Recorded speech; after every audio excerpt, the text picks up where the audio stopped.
Welcome to the third installment of Spectator Spotlight interview series. I'm here with Rayleen McMillan, Director of University Affairs at APSU. Rayleen, tell me what that means. What my position entails? Right, Director of University Affairs. Absolutely. Well, it means a few things, and what its large focus is on is shared governance and promotion of shared governance practices at Portland State. I know that the phrase shared governance can tend to go, whew, you know, right. what does that mean? But the democratic theorist in me just loves being able to exemplify the ideals that are put forward by the concept of shared governance. Essentially what it is, it can range from a number of things. It can range from ensuring that the student body president is well informed and well prepared to do their student nominations for various couple dozen all-university committees that APSU seats students on at the beginning of the year. It involves ensuring solidarity with faculty and staff on campus, as we saw this year became more, I think there was probably an unprecedented amount of importance for that. And really just working to ensure that APSU maintains positive working relationships with university administration so that we can be a sound voice for students and win concrete victories for the student body. Awesome. All right.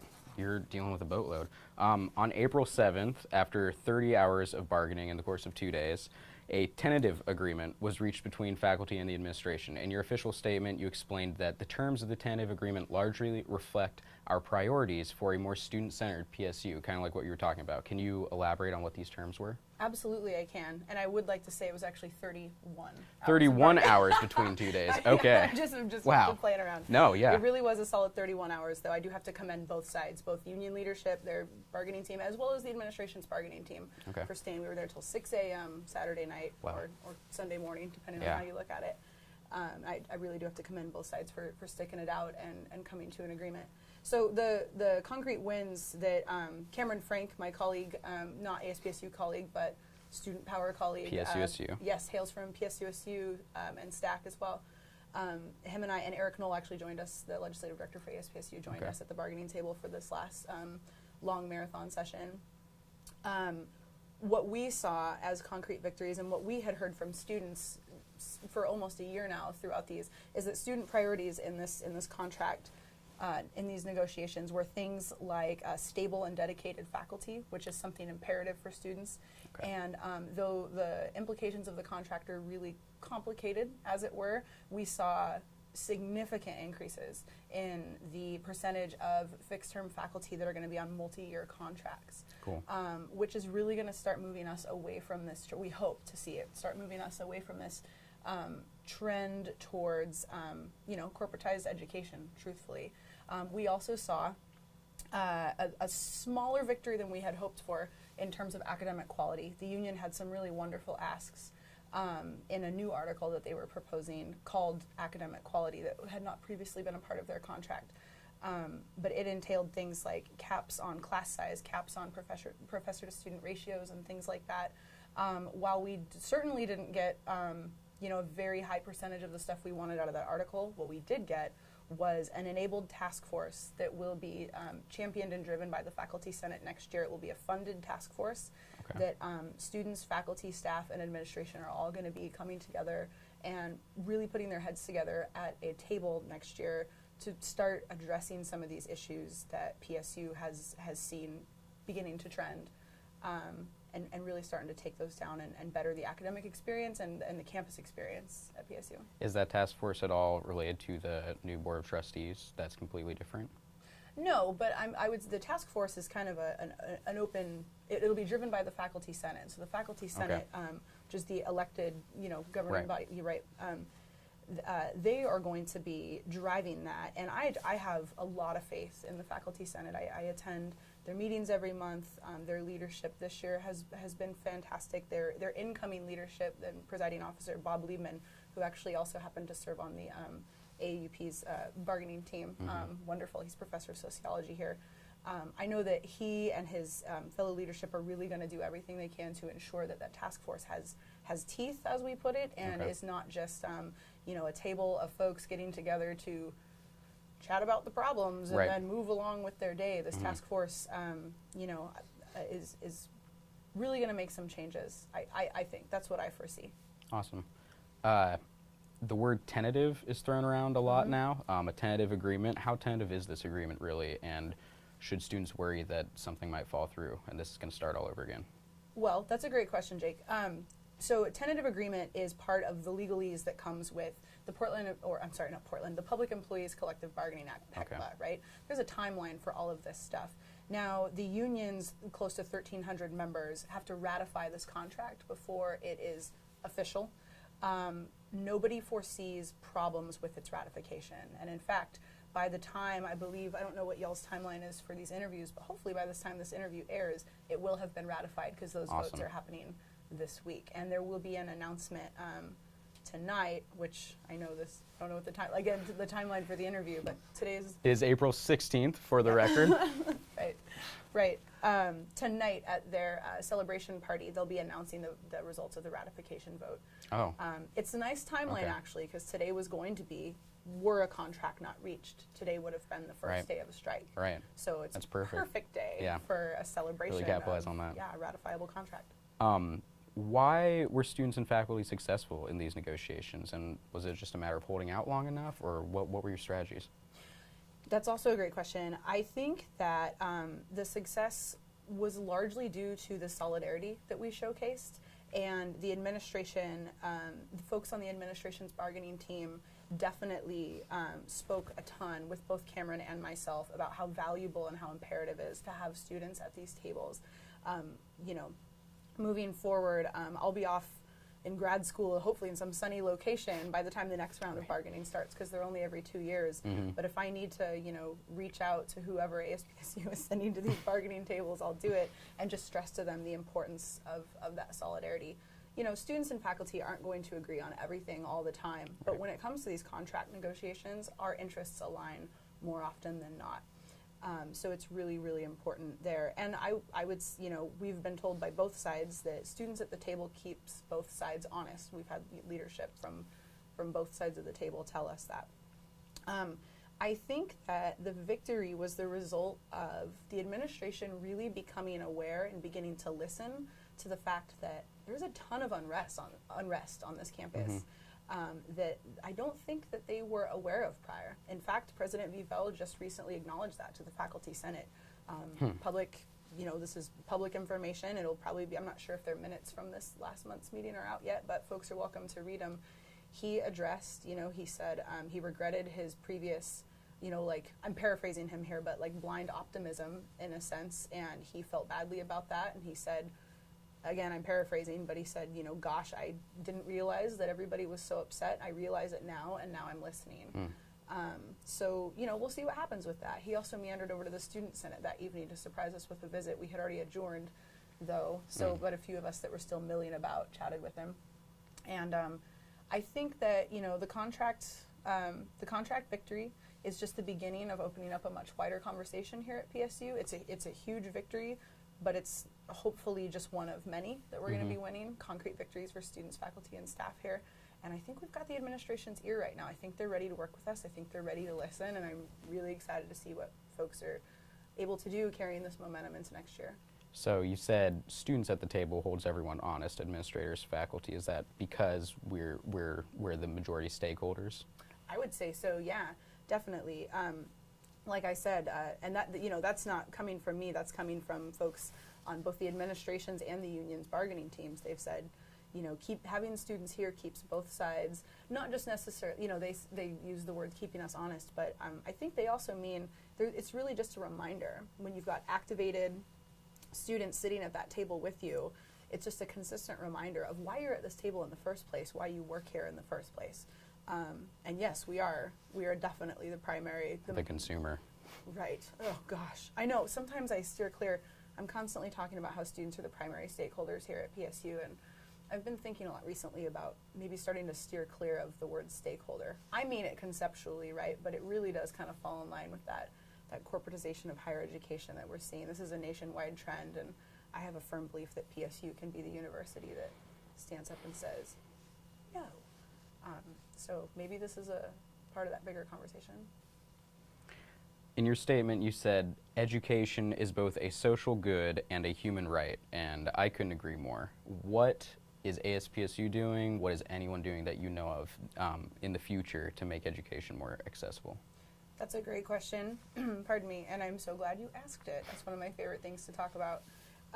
ASPSU works really closely with the Oregon Student Association, which is a statewide student advocacy group. The Oregon Student Association is one of the strongest statewide student associations in the country. I had the pleasure of attending the United States Student Association's legislative conference in 2013 as a representative from PCC Sylvania. I'm a proud PCC alumna. Nice. Yeah, go Panthers.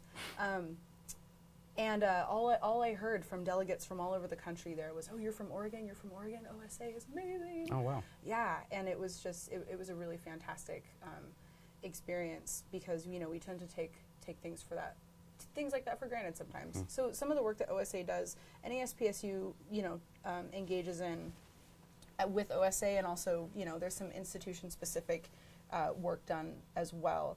But when we're talking about the funding crisis and the budgetary crisis that PSU faces, we're not alone. All of our sister universities, you know, all the seven schools in the Oregon University system are all facing similar battles right now. And really the core of it is state funding of higher education. Truthfully, the Oregon voters, in our infinite wisdom, have made some decisions over the last couple decades that have just not fared well. You know, in terms of the tax structure, in terms of mandatory minimums and things like that. And what we've seen is a systematic disinvestment in not only higher education, K through 12 education as well. Right. But I think that the conversation in Oregon is starting to shift. We've got, you know, the governor's 40-40-20 goals that are starting to steer us toward a more holistic approach to K through 20 education and the funding of it. And really what I've spent a lot of time in the state capitol. One of my pays the bills jobs is I'm a government relations assistant for Portland Community College. So I have the amazing honor and opportunity to just kind of see how work behind the scenes there is done. And there's a lot of chatter in the building, in the Capitol, about 2015 really being the year that we start changing this conversation about higher ed funding. And education funding in general. So I'm really holding out. You know, there's a ton of momentum behind it. There's been some great advances over the last couple of legislative sessions. And especially what with, you know, the unrest that just happened here at PSU.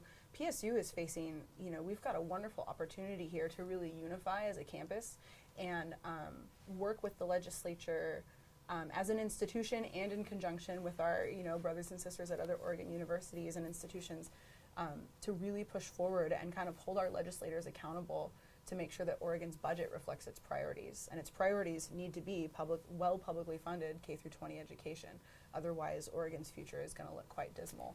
But me being the ever you know, annoying optimist. Gleaming optimist, yes, right? Yeah, constantly. I try not to be, but Don't try not to be. I don't really try not to be. I was just saying that for the cameras. Yeah, I'm definitely optimistic that we can start changing this conversation. It's a really exciting time to be part of higher education advocacy in Oregon. All right, so maybe we can hope for some more concrete victories in 2015. Yeah. Let's talk about the new board of trustees. Great. So in PSUSU's statement, they mentioned out-of-touch bureaucrats. I know you're not, you know, directly affiliated with PSUSU, but with PSU's new board of trustees, some are saying these board members are not really PSU Portland community as much as upper echelon or something like that. But we have a student on the board as well as a faculty member and an SEIU member, right? Are these voting members like the rest of the board? Yes, they are. Okay. They are. And all three of them are wonderful women. Right. All three of them who I know them on varying levels of familiarity. The student trustee, Pam Campos Palma, has just been an absolute delight to work with. And we've done, you know, everything we can to bridge the gap between, you know, her position on the board and ASPSU. Done our best to stay familiar and keep one another updated.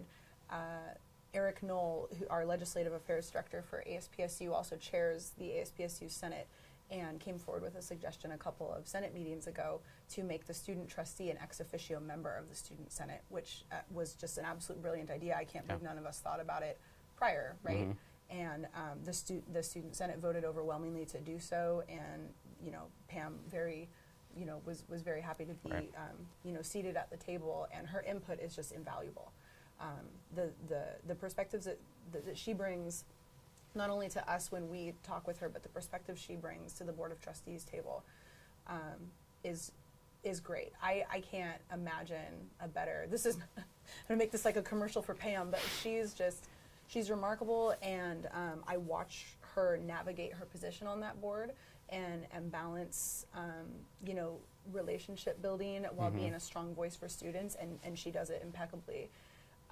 Maud Hines, the faculty representative, and Erica Bestpitch, the staff representative, are also, I have lesser familiarity with the two of them than I do with Pam, but I also hear nothing but delightful things, about them as well. And I know that the three of them are both very committed to serving the campus as best they can, and I'm really excited to see how that unfolds. I will say, as far as out-of-touch bureaucrats. Right. I don't necessarily share that perspective. Okay. I will say that the Board of Trustees, I've been invited to address them a few times, and I have felt nothing but welcome, Okay. but welcomed by them, by not only the ones who don't necessarily hail from the campus community, but Right. university administration who sit as ex officios or serve in positions that are support to the board. They have I will say they have a really strong desire to have a strong connection to student government, and I think that while we're in the inaugural term. Well, we're not currently. We will be as of July 1st. This will be their inaugural term, and there's opportunity right now for students to show up and form relationships. And I'm glad you brought it up. I cannot stress enough the importance of students reaching out. It doesn't have to be ASPSU folks. Every single Board of Trustees meeting, there's a public comment section. Right. And I would encourage anybody from the campus community who wants to reach out, gain either just facial familiarity with the Board of Trustees, or have their voices concerned. The board's ears are open right now, and it's a prime opportunity to start building a connection between them and the campus. And I think that precedent is one of the most important things we can establish right now. So I would say, sure, there's a risk for the board in future years to maybe turn into some like out-of-touch governing body, right? But that would be partially the fault of the campus community for not reaching out and ensuring that we are going to these meetings, that we're engaging the process.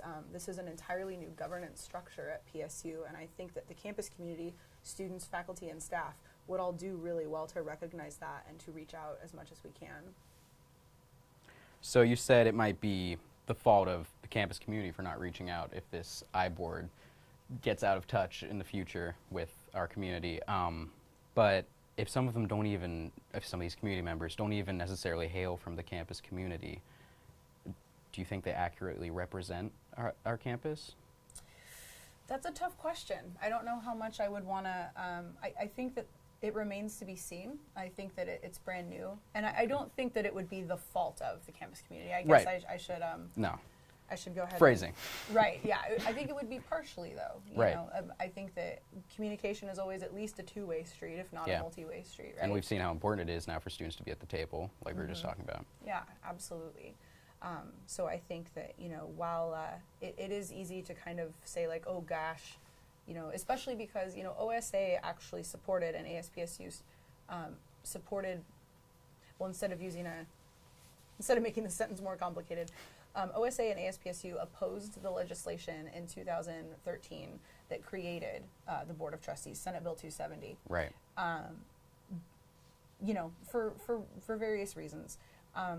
But really what I've tried to stress to the board, and what the first time we presented to them, Eric Knoll accompanied me, and what we said to them was, hey, let's address the elephant in the room.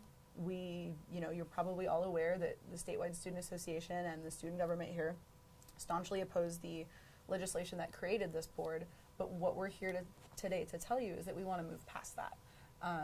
Now that the board is created, there's really no sense in just wagging our fingers and saying, gosh, this never should have been created in the first place. There's no productivity in that. Right. And so now that it's here, let's see how it can best benefit the campus. Let's see how we can move forward. And I think there might be some positives that come out of it that we didn't foresee. Being able to effectively reach our governance structure here rather than far off. could be a plus. In theory, it could right? be really great. Right, exactly. And so, you know, I'm always a big fan of putting theory to practice. Glowing optimism. Yes, always with the glowing optimism. All right, I'm the so worst. I know you want to, you know, we're going to move past this, do the best we can with what's set in stone now, but I want to ask you, what were ASPSU's various reasons for opposing this Board of Trustees change? Well, truthfully, I don't want to speak too much on that because I wasn't part of ASPSU. I was still serving as a student senator for PCC at the time and working with their government relations department. But I do know that a couple of the reasons had to do with A, the cost to the university, and the cost was, you know, estimated. There were various estimates on what the cost would be, and it's really difficult to watch, you know, an added expense of that, you know, of that size when we're already, you know, the funding crisis being what it is. And I know that there was and is just a lot of fear about what could be viewed as the dismantling of the Oregon University system. There were a lot of conversations.